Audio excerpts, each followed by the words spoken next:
मंत्री पद छोड़ने की तैयारी कर चुकी हैं अनुप्रिया पटेल। और क्या मंत्री पद छोड़ अब समाजवादी पार्टी के साथ हाथ मिलाएंगी अनुप्रिया पटेल? आखिरकार क्यों अनुप्रिया पटेल अब अखिलेश यादव के साथ जा रहे हैं? और सबसे बड़ी बात है कि क्या अखिलेश यादव ये पूरी कोशिश कर रहे हैं कि एनडीए में फूट डाली जाए, एनडीए के सहयोगी दलों को अपने साथ मिलाया जाए? और क्या केशव प्रसाद मौर्य को भी अपने साथ मिलाने की तैयारी अखिलेश कर रहे हैं? दरअसल उत्तर प्रदेश में साल 2027 में होने वाले विधानसभा चुनाव से पहले बीजेपी के अंदर फूट पड़ गई है। जो एनडीए के सहयोगी दल हैं अब वो समाजवादी पार्टी की तरफ रुख कर रहे हैं। इतना ही नहीं, ये देखा जा रहा है कि सीएम कुर्सी हिल गई है योगी आदित्यनाथ की, क्योंकि जो बगावत हो गई है, ये जब बगावत जो चल भी रही है, इसका नुकसान योगी आदित्यनाथ को उठाना पड़ रहा है।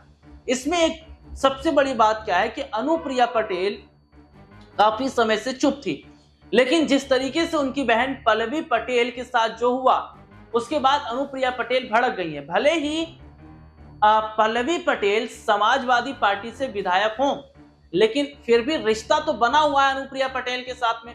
और जिस तरीके से योगी की पुलिस की अगर मैं बात करूं, तो जो सख्ती उन्होंने पल्लवी पटेल को लेकर बरती, उसके बाद काफी ज्यादा जो नाराजगी है अनुप्रिया पटेल की, वह योगी पुलिस पर होती नजर आई है। और यहाँ पर गौर कीजिएगा कि योगी की पुलिस पर इससे पहले राजभर ने भी निशाना साधा था, संजय निषाद ने निशाना साधा था, आरएलडी ने निशाना साधा था कि भैया जो योगी की पुलिस है वो जो काम कर रही है वो ठीक नहीं है। और सीओ अनुज चौधरी जो संभल में जो लगातार हम देख रहे हैं कि मुस्तैदी उनकी है, जो गश्त लगातार है, और जिस तरीके से एक अलग माहौल उन्होंने बना रखा है, उस पर भी एनडीए के जो सहयोगी दल हैं वे भी नाखुश दिखाई दे रहे। तो ऐसे में कुल मिलाकर ये देखा जा रहा है कि बगावत इस वक्त हो गई है।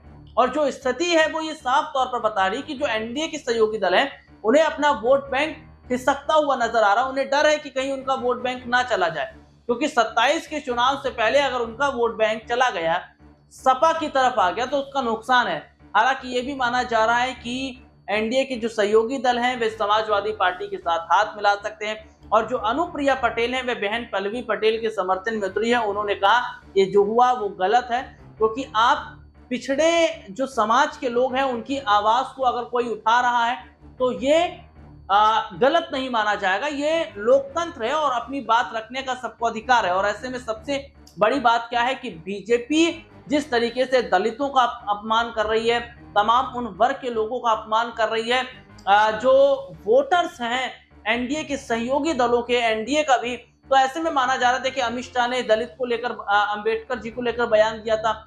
उसके बाद राज्यसभा जो सांसद हैं समाजवादी पार्टी के, उनके यहाँ पर जो है हमला कर दिया गया, उनके घर पर हमला कर दिया गया। तो ऐसे में ये देखा जा रहा है कि जो स्थिति इस वक्त बनी है वो ये है कि हर कोई अपना यहाँ वोट बैंक बचा रहा है। लेकिन सबसे बड़ी बात है कि जहां वोट बीजेपी के हाथ से फिसल रहा है, तो एनडीए के सहयोगी दल योगी के खिलाफ खड़े हो गए। और जिस तरीके की स्थिति इस वक्त है वो साफ तौर पर बताती है कि क्या वाकई अब वो वक्त आ गया है कि एनडीए के सहयोगी दल अब सपा की तरफ चले जाए। हालांकि अनुप्रिया पटेल जिस तरीके से बहन पल्लवी पटेल के समर्थन में नजर आई है, ये तो साफ तौर पर लग रहा है कि क्या पल्लवी के समर्थन में उतरी अनुप्रिया आने वाले वक्त में एनडीए का साथ छोड़ देंगी।